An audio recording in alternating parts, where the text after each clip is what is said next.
नमस्कार साथियों, स्वागत है आप सभी का अंकित इंस्पायर्स इंडिया पर। मैं हूं अंकित अवस्थी। भारत और बांग्लादेश के बीच में जिस तरह के वर्तमान हालात चल रहे हैं, उन्हें देखकर भारतीयों के मन में एक बड़ा सवाल उठने लगा है। पहला सवाल ये कि भारत बांग्लादेश का इलाज क्यों नहीं कर देता। इलाज का मतलब क्या है? इलाज का मतलब है कि वहां जाकर के किसी को मरवा दिया जाए, या तो एक तरीका है, जैसे जो अपने विरोध में बोल रहे हैं उनको उठवा दिया जाए, या फिर एक देश की तरह, हम आतंकवादी देश तो है नहीं, एक देश की तरह अपने खिलाफ जो भी बोल रहा है उसके खिलाफ ट्रीटमेंट युद्ध के रूप में दे दिया जाए, जो कि करता है इजराइल। इजराइल 7 फ्रंट पर युद्ध लड़ता है। ऐसे में बड़ा सवाल हमारे देश के लिए फिलहाल यह है कि भारत बांग्लादेश पर हमला क्यों नहीं कर देता। पहला प्रश्न। दूसरा, बांग्लादेश के लिए, बांग्लादेश पर हमले के लिए तैयार भी हैं कि नहीं है हम। ऐसे में हम बात ये सवाल क्यों उठा रहे हैं कि हम हमले के लिए तैयार हैं कि नहीं, क्योंकि बांग्लादेश के साथ इन दिनों पाकिस्तान और चीन आ रखे हैं। तो क्या हम वाकई में चाहते हुए भी बांग्लादेश पर हमला कर नहीं पा रहे हैं क्या? तो बड़े सवाल हैं। क्या भारत को बांग्लादेश पर हमला कर देना चाहिए? एक साथ कई विषय हैं जिनको आज के सेशन में हम डिस्कस करेंगे। ऐसी स्थिति क्यों उत्पन्न हुई? जैसा कि आप सभी जानते हैं, जुलाई 2024 से लेकर अब तक लगभग 1.5 साल हो चला है, बांग्लादेश में भारत के खिलाफ अभी तक माहौल शांत नहीं हुआ है। स्टूडेंट्स के द्वारा शुरू हुए प्रोटेस्ट ने जिस प्रकार से शेख हसीना को वहां से भगाया और शेख हसीना ने भारत में शरण ली, सत्ता परिवर्तन हुआ, उसके बाद से शेख हसीना के खिलाफ जो गुस्सा था वो भारत के खिलाफ गुस्से में तब्दील हो गया, और भारत उस तब्दीली में अभी तक कुछ भी परिवर्तन नहीं ला पाया। हद यह है कि हाल ही में उस्मान हदी नाम का एक यूथ लीडर जो बांग्लादेश के अंदर था, उसकी मौत होती है। कुछ अज्ञात हमलावर उसे मार देते हैं। अज्ञात हमलावरों के मरने पर भी यह बिना पता चले कि वास्तविकता में हमलावर किस पार्टी से थे, किसने भेजे थे, लोगों ने पूरा गुस्सा भारत पर निकाल दिया कि भारत ने किया है। और इस पर हमने डिटेल में कई सेशन आपके सामने साझा किए हैं। जब भारत के खिलाफ प्रदर्शन बढ़ते चले गए तो फिर भारत में भी बांग्लादेश के खिलाफ प्रदर्शन बढ़ने शुरू हुए कि भाई ये थोड़ी है कि तुम लोग जो अपने मन में आएगा जो कुछ बोल दोगे, हमारी जो हाई कमिश्नर ऑफिस है तुम्हारे देश में, वहां जाकर तुम पत्थर फेंक लोगे और हम यहां शांति से बैठे रहेंगे। तुम्हारा भी तो यहां पर हाई कमीशन होगा, और तुम्हारे सामने भी हम प्रदर्शन कर लेते हैं। तो वो टिट फॉर टैट भारत की तरफ से होने लगा। लेकिन इस बीच में बैठकर जिसे सबसे ज्यादा आनंद आ रहा है, जिसने 1971 में उस करारी हार को, जिसमें कि 93,000 पाकिस्तानी सैनिकों के भारत के द्वारा पैंट उतारी गई थी, जिनका सरेंडर करवाया गया था भारत के द्वारा, आज उन पाकिस्तानियों को फिर से बोलने का मौका मिल गया है। मौका इस बात पर कि भाई कम से कम उस बांग्लादेश को, पूर्वी पाकिस्तान से बांग्लादेश बनाने वाला जो भारत था, आज वो बांग्लादेश फिर से हमारी तरफ लौट रहा है। वास्तविकता में हमने इन लोगों को अलग नहीं कराया था 1947 में, तो ये दोनों लोग एक साथ ही अलग हुए थे। लेकिन पश्चिमी पाकिस्तानियों ने पूर्वी पाकिस्तानियों पर बहुत ज्यादा प्रताड़नाएं करना शुरू की थी। पाकिस्तानियों में इस प्रकार का एक कन्फ्लिक्ट था कि जो पश्चिमी पाकिस्तानी हैं, यानी कि जो आज का जो पाकिस्तान है, इस पाकिस्तान के लोग ज्यादा श्रेष्ठ मुसलमान हैं, कद काठी में, रंग रूप में ये ज्यादा अच्छे मुसलमान हैं, और बंगाली मुसलमान किसी भी स्तर के नहीं होते। इस प्रकार से इन लोगों के बीच की जो हेट्रेड थी, उसी के चलते मुजीबुर रहमान ने बंगाली मुसलमानों का प्रतिनिधित्व किया था और उनके लिए मांगे रखी थी कि पूरे बांग्लादेश में, पूरे पाकिस्तान में हमें रिप्रेजेंटेशन दो, संसद के अंदर हमें भी सरकार चलाने का मौका दो। जब शेख मुजीबुर रहमान पूर्वी पाकिस्तान में बहुमत से जीतकर आए और पाकिस्तान की संसद में बहुमत की स्थिति सिद्ध करने के लिए तैयार हुए, तब पश्चिमी पाकिस्तान, जिसकी सेना में बड़ी पकड़ थी, राजनीति में पुरानी पकड़ थी, उसने पूर्वी पाकिस्तान पर यातनाएं फैलाना शुरू कर दिया। लगभग 3 मिलियन बंगालियों को, बंगाली मुसलमानों को मारा गया। ये जो क्राइसिस मच रहा था, इस समय पर बंगाल की तरफ से, यानी कि पूर्वी पाकिस्तान की तरफ से भारत से मदद मांगी गई, और तत्कालीन भारत ने मदद भी इसलिए की क्योंकि जो पिट रहे थे, जो मर रहे थे, वो बांग्लादेशी, जो आज बांग्लादेश है, वो पूर्वी पाकिस्तानी बॉर्डर इन्फिल्ट्रेट करके भारत में शरण लेना शुरू किए। भारत ने इस स्थिति को बहुत से लोगों के सामने रखा कि भाई बड़ी संख्या में पूर्वी पाकिस्तान से भारत में लोग घुस रहे हैं, हम क्या कर सकते हैं। दुनिया के किसी देश ने इस मसले पर अपनी तरफ से कोई सहायता नहीं दी, तो भारत को मजबूरी में पूर्वी पाकिस्तान में इंटरफेयर करना पड़ा कि भाई तुमको ही खुद से लड़ना होगा, हमारे यहां शरण लेने मत आओ। एक ऐसा नंबर भी मार्केट में है कि लगभग 1.5 से 2 करोड़ बांग्लादेशी भारत में घुस गए थे, मतलब पूर्वी पाकिस्तानी भारत में घुस गए थे। तो भारत ने फिर उनको समझाया कि ऐसे जमीन छोड़ के भागोगे तो तुम सबको भगा दिया जाएगा, जाओ और अपने हक के लिए लड़ो। भारत की इस मदद से दोनों पाकिस्तान में से जो पूर्वी पाकिस्तान है उसे भारत का सपोर्ट मिलता है। भारत की सेना पूर्वी पाकिस्तानी लोगों की तरफ से पश्चिमी पाकिस्तान से झगड़ा करती है, लड़ाई करती है और पश्चिमी पाकिस्तान को हरा देती है और पूर्वी पाकिस्तान को नया देश बांग्लादेश बना देती है। इस पूरे काम में भारत की मदद विजय दिवस के रूप में मनाई जाती है। पाकिस्तान की बड़ी संख्या में 93,000 सैनिकों को सरेंडर करना पड़ता है। यह पूरी स्थिति पश्चिमी पाकिस्तान, जो आज का पाकिस्तान है, उसके लिए बड़ी ही शर्मसार की स्थिति थी। लेकिन आज जो लोग कभी पाकिस्तान प्रेमी हुआ करते थे उस पूर्वी पाकिस्तान में, उनका समय आया है। क्यों? क्योंकि उन्हें लगता है कि पाकिस्तान उस समय सही था, हम लोगों को मारता ही तो था और क्या करता था, हमारी बहन बेटियों के खिलाफ अत्याचार ही तो करता था, क्या ही फर्क पड़ रहा है, अच्छा था पुराना पाकिस्तान, तो चलो उसके साथ हाथ मिलाते हैं। ये कुछ ऐसे रक्त बीज हैं जो उस समय बचे रह गए थे तो इन्हें पुराने पाकिस्तान की याद आ रही है। यानी ये वो लोग हैं जिन्होंने अपने पुरखों में, पूर्वजों में लगभग 30 लाख लोगों को इनके हाथों मरवाया था। लेकिन उसके बावजूद भी इन भाई साहब को कतई शर्म नहीं है, कोई दर्द नहीं है कि हमारी कितनी बहन बेटियों के साथ यातनाएं, अत्याचार हुए होंगे, कोई मतलब नहीं है। संभवतः जब 1971 में बांग्लादेश बना होगा उस समय ये जिंदा रहे होंगे, क्योंकि अभी उम्र में ये 50 साल से बड़े ही हैं। कुल मिलाकर के इनके साथ वापस होना फिलहाल के लिए इनके मंतव्य को सिद्ध करने जैसा है। पाकिस्तान को बड़ा अच्छा लग रहा है कि भारत वालों, देख लो, कुत्ते की दुम है, हमारी दुम है, वो टेढ़ी ही रहेगी। तुमने भले ही इनकी हिफाजत के लिए मदद की हो, लेकिन मार कुटाई खा करके भी ये आएंगे पाकिस्तान में ही, यानी कि चाहेंगे पाकिस्तान को ही, और चाहेंगे पाकिस्तान को ही। इसकी पूरी प्रेरणा तस्वीरों में दिखाई देती है।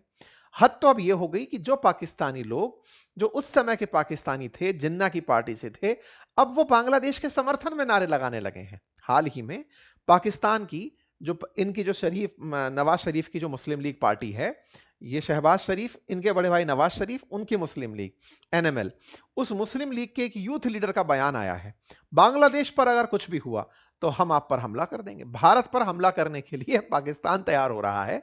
बांग्लादेश पर अगर भारत कुछ सोचता भी है तो हमने तो सवाल ही इसलिए रखा कि क्या भारत बांग्लादेश पर हमला करने की सोच भी रहा है?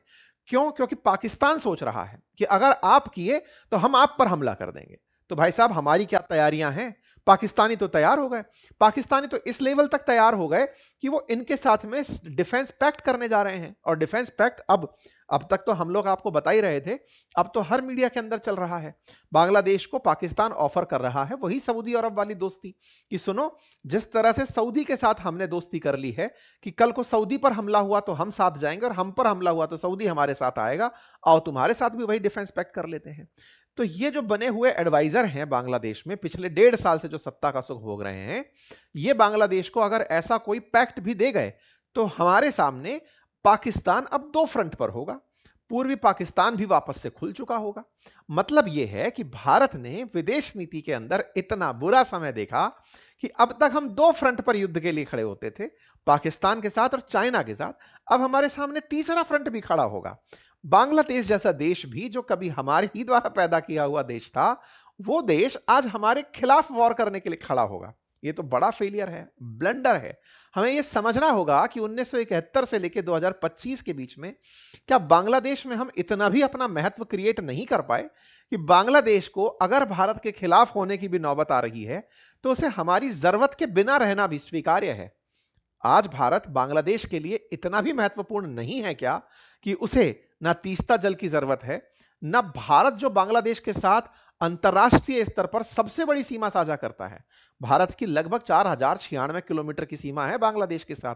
भारत जो अंतरराष्ट्रीय सीमा देशों से साझा करता है, पाकिस्तान, चाइना जैसे देशों से, नेपाल, भूटान जैसे देशों से, उनमें सबसे बड़ी सीमा बांग्लादेश के साथ साझा करता है। विचारणीय बात है कि उस बांग्लादेश को भारत से इतनी बड़ी सीमा साझा करते हुए भी भारत से कोई भय नहीं है।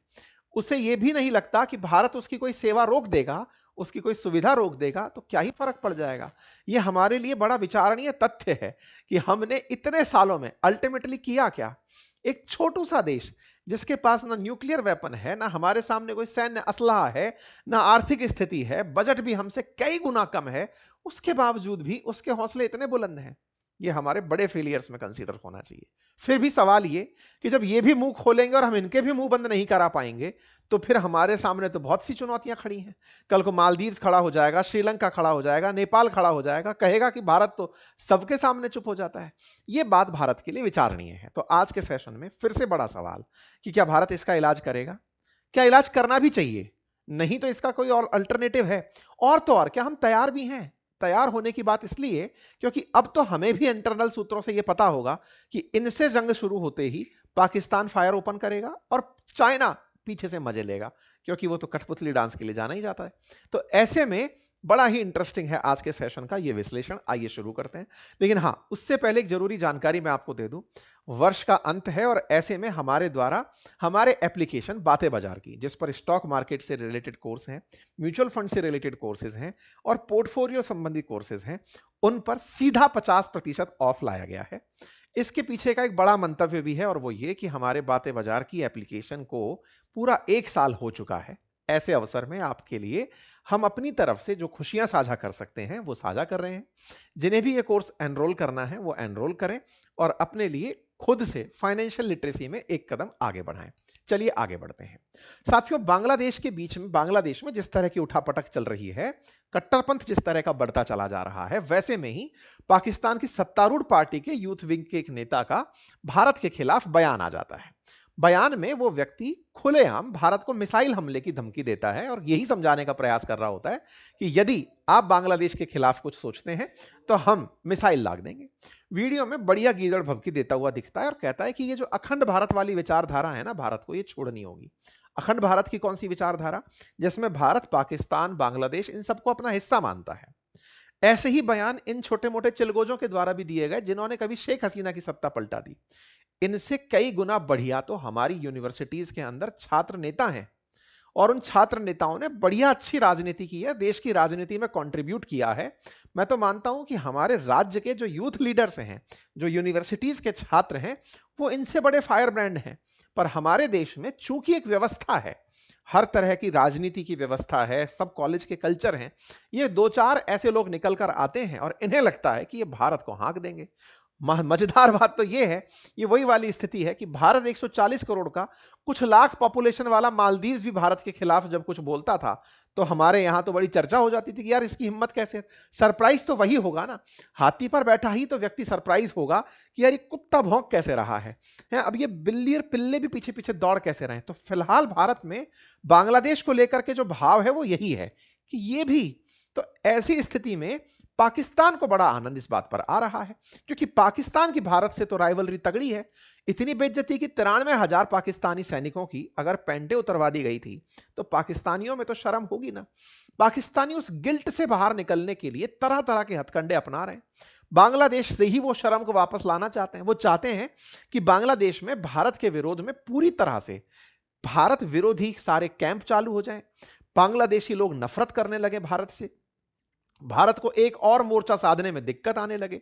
भारत की सेना अब 3 फ्रंट वॉर के लिए तैयार रहे, पहले 2 फ्रंट के लिए, फिर उसके बाद तीसरे फ्रंट के लिए तैयार रहे। और देखने वाली बात है, 47 में हमारे लिए दुश्मन केवल पाकिस्तान था, 62 में हमारे लिए चीन बना और अब आते आते बांग्लादेश बन गया है। और ऐसी स्थिति में ये स्थितियां बन रही हैं, इसको बकायदा इस्लामिक कट्टरपंथियों के माध्यम से पाकिस्तान बांग्लादेश में धकेल रहा है। ये लश्कर तैयबा के एक क्लोज अलाय हैं जिन पर हमने पहले भी सेशन किया था कि ये बांग्लादेश में आए हैं भड़काऊ बयान देने के लिए। उनका वीडियो बाहर आ गया है और ये बढ़िया चिल्ला चिल्ला करके पता नहीं क्या ही खा करके बके जाने जा रहे हैं। कट्टरपंथियों की तरफ से प्रवचन इस बात के हैं कि बस हम एक हो गए तो इन सबको मिटा देंगे। ये धर्म के नाम पर एक किए चल रहे हैं। हमारे देश को सेक्युलर कंट्री होने का जो गर्व है उसको ये गरिया रहे हैं और कह करके यही कि अल्टीमेटली तो हमारा धर्म ही है जो राज करेगा, सेक्युलर लोगों का तो क्या ही पता है। तो भाई साहब, कुल मिलाकर के बांग्लादेश में बढ़िया पाकिस्तान खेती करने लग रहा है।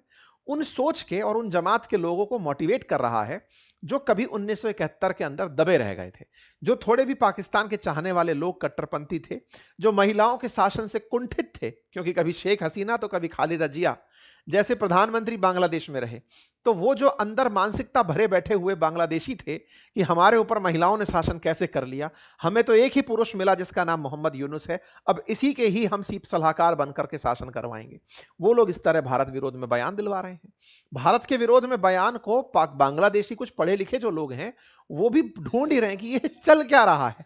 हद तो ये है कि पाकिस्तान के जो संस्थापक रहे मोहम्मद अली जिन्ना, जिन्होंने भारत का विभाजन करवाया, उनकी बर्थडे मनाई जा रही है। बांग्लादेश में इस बात की खुशी मनाई जा रही है कि हमारे तो अब्बा असल में वो थे और वास्तविकता भी थे। पूर्वी पाकिस्तान को पाकिस्तान नाम दिलवाने वाले तो वही रहे होंगे। मतलब ये लोग अब पूरी तरह से उस बैक टू पवेलियन मोड में जा चुके हैं और इसको हमारे देश के अंदर भी बहुत से लोग अब चर्चा का विषय बना रहे हैं। एक ऐसे ही foreign affair expert Sushant Sareen का भी वीडियो बाहर आ रहा है जिसमें वो कह रहे हैं कि Bangladesh back to Pakistan route पर चल रहा है, कि चलो भाई हम तो पुराने ही अच्छे थे। कुल मिलाकर भारत के लिए एक सोचने का विषय यह है कि बांग्लादेश भारत के लिए चुनौती ज्यादा है, भारत के लिए एक फैला हुआ रायता है, भारत को खुद की विदेश नीति पर सोचने का मौका है, या फिर वाकई में हमें इसे पाकिस्तान और चाइना जैसा ट्रीटमेंट देना है। ये इस समय वाकई में हमारे देश के बड़े लोगों को, नीति निर्धारकों को सोचना पड़ रहा होगा, क्योंकि यह तो सत्य है कि भारत पाकिस्तान के साथ युद्ध कर चुका, चाइना के साथ युद्ध कर चुका, अब ये जो थर्ड फ्रंट है इसका युद्ध होना बाकी है। इसके युद्ध में पाकिस्तान ने जितनी बार भारत से युद्ध किया है, भारत से हमेशा मुंह की खानी पड़ी है, लेकिन चाइना 1962 में हमसे एज ले गया। ऐसे में पाकिस्तान को चाइना की सरपरस्ती में रहना पसंद आया। यही कारण है कि पाकिस्तान चाइना के अधीन रहते हुए भारत के अंदर इन्फिल्ट्रेशन करना और बांग्लादेश के अंदर अपनी नीतियों को फैलाना, ये दोनों काम कर रहा है। पाकिस्तानी लोग इस बात की खुशी मनाते हैं कि देखो, चाइना ने भारत को सब तरफ से, बंदरगाहों के माध्यम से, ग्वादार पोर्ट के माध्यम से, जिबूती के अंदर, तंजानिया में, श्रीलंका में, सब तरफ से भारत को स्ट्रिंग ऑफ पर्ल बनाकर घेर लिया है। पाकिस्तानियों को बड़ी खुशी होती है कि अगर भारत को बांग्लादेश से भी चुनौती मिल जाती है तो इनकी सेना तो चाइना और पाकिस्तान से लड़ने के लिए ट्रेन है।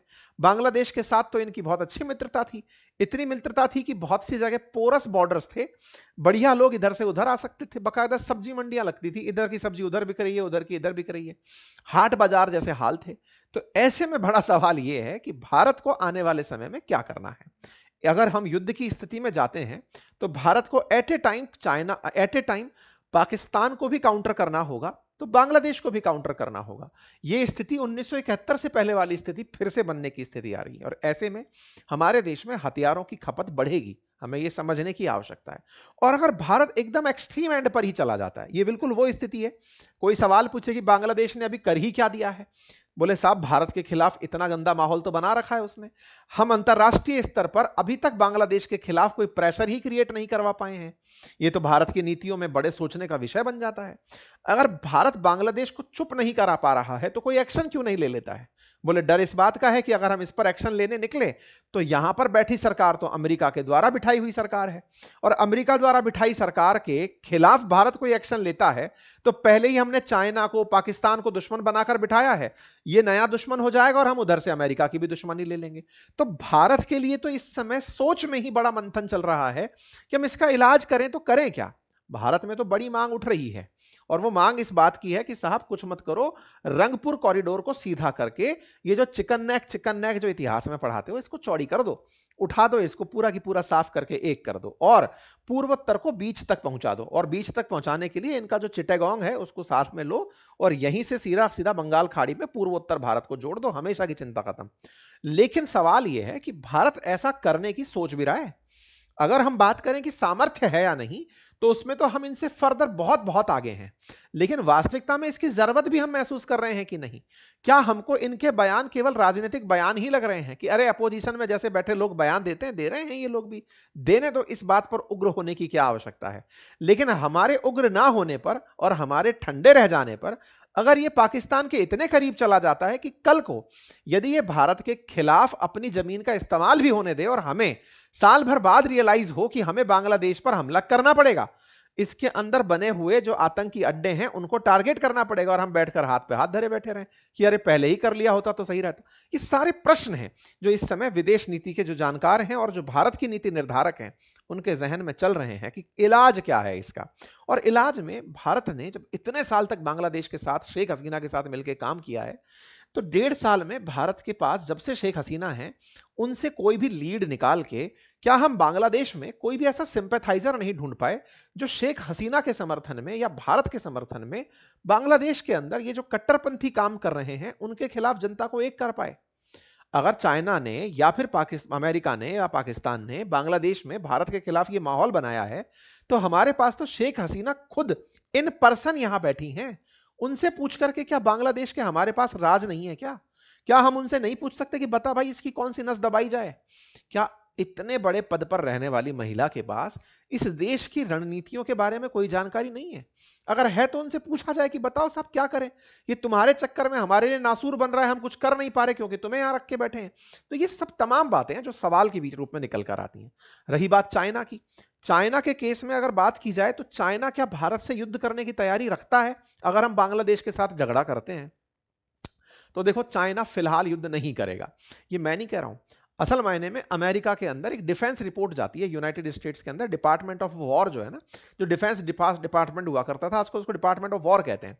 उसने हाल ही में एक लाइन अपनी एक रिपोर्ट निकाली है और उस रिपोर्ट का मानना यह है कि चाइना चाहता है कि भारत और अमेरिका के बीच में जो इन दिनों संबंधों में खटास आई है उसको वो कैपिटलाइज कर ले, उसके बदले वो धंधा कर ले जाए, पैसे कमा ले जाए। ये कौन चाहता है? चाइना चाहता है। ये हम नहीं बोल रहे, ये अमेरिका बोल रहा है।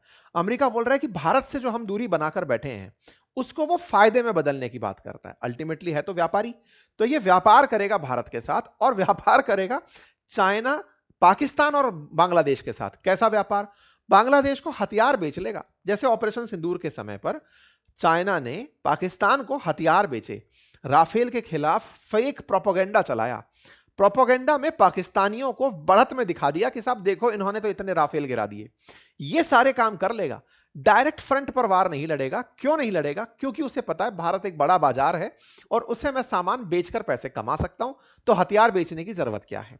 हथियार वो चाइना बांग्लादेश को और पाकिस्तान को बेचना चाहेगा। ऐसा मैं किस तर्क पर कह रहा हूं? तो पिछले ही महीने की खबर आप देख लें, बांग्लादेश चाइना से J-10 का जो फाइटर जेट है वो लेने की तैयारी कर रहा है।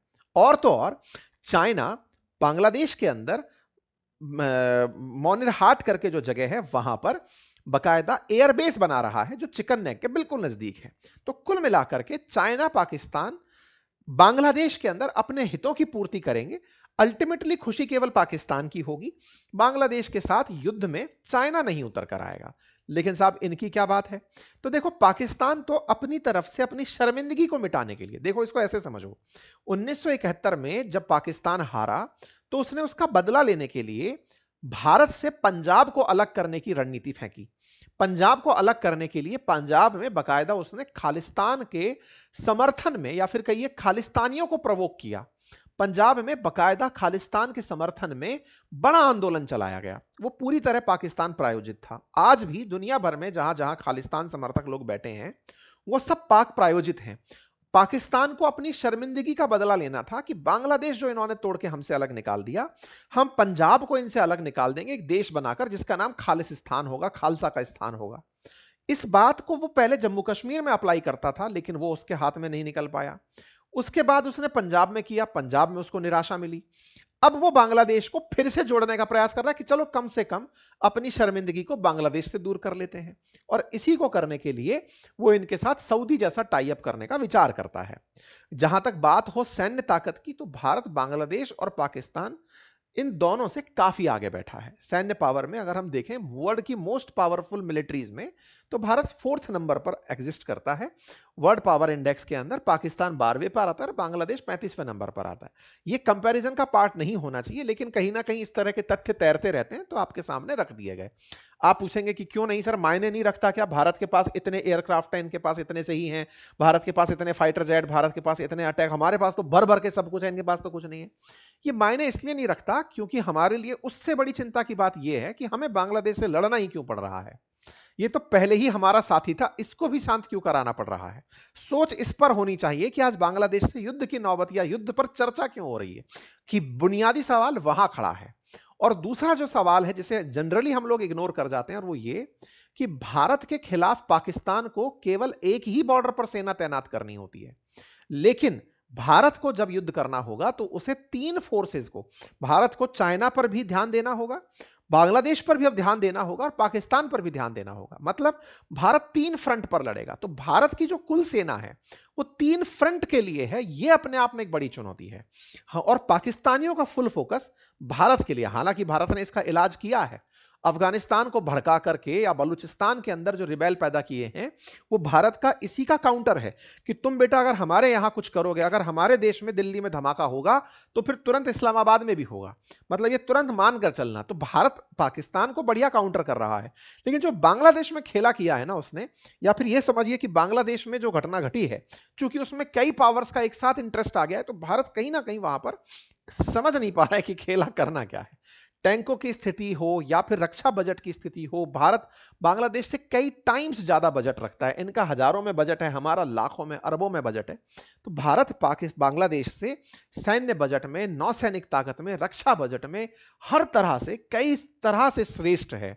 लेकिन उस श्रेष्ठता में हमें यह हमेशा ध्यान रखना होगा कि भारत को ऐसे समय पर चुनौती आनी ही क्यों थी। दूसरा, अगर आई तो आते समय हमें केवल बांग्लादेश नहीं, पाकिस्तान और चाइना भी साथ लेकर चलना होगा। खैर, फिलहाल के लिए सैन्य ताकत वगैरह के बयान होते रहते हैं।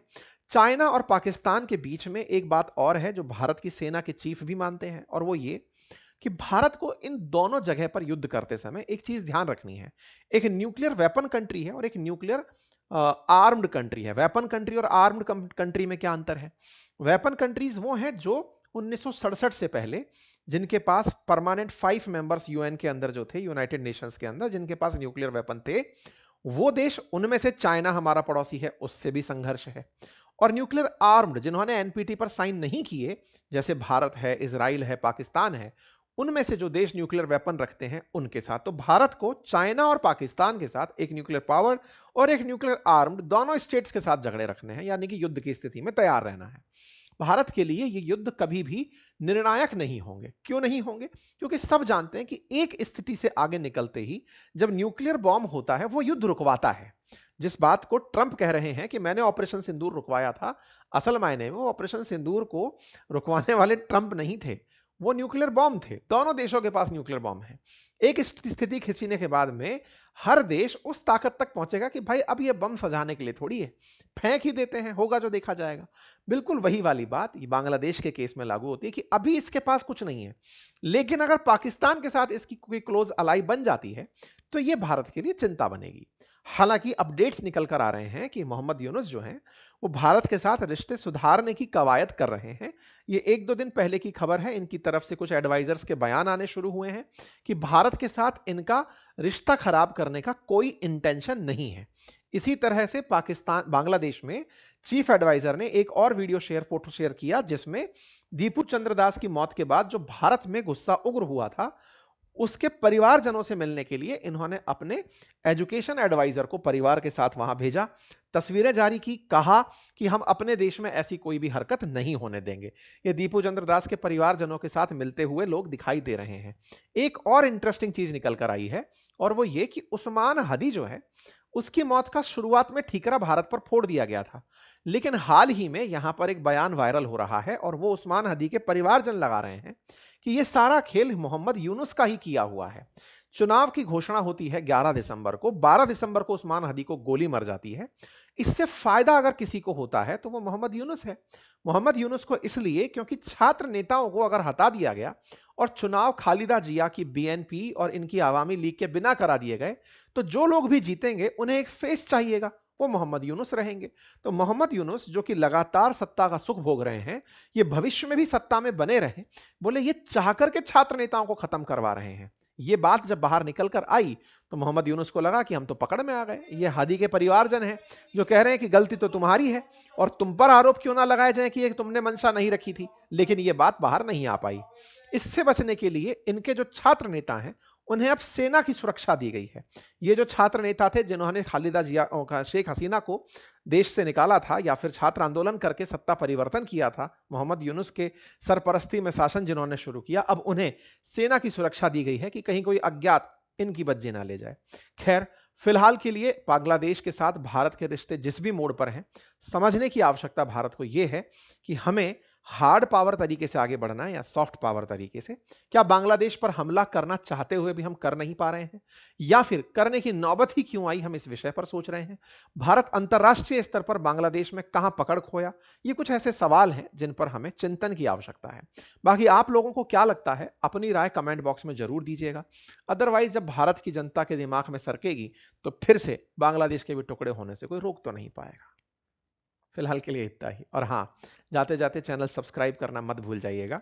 अपने साथियों से भी इसे साझा करिए, उन्हें भी सब्सक्राइब कराइए। और हाँ, हमारे एप्लीकेशंस अपनी पाठशाला और बातें बाजार की पर हमारे कोर्सेज की इंटरेस्टिंग पार्ट है हमारी बुक्स, हमारे कोर्सेज जिनकी प्राइजेस बहुत ज़्यादा है। फ्लैट 50% ईयर एंड के अंदर सेल आपके लिए लाई गई है। उत्सव हमने बता दिया, बातें बाजार की एप्लीकेशन का 1 साल पूरा होना, आप जाकर के इसका लाभ ले सकते हैं। सीमित समय के लिए यह ऑफर उपलब्ध है, आप अभी जाइए और इसका लाभ सुनिश्चित करिए। बहुत बहुत धन्यवाद। एप्लीकेशंस के लिंक कमेंट बॉक्स में दिए गए हैं।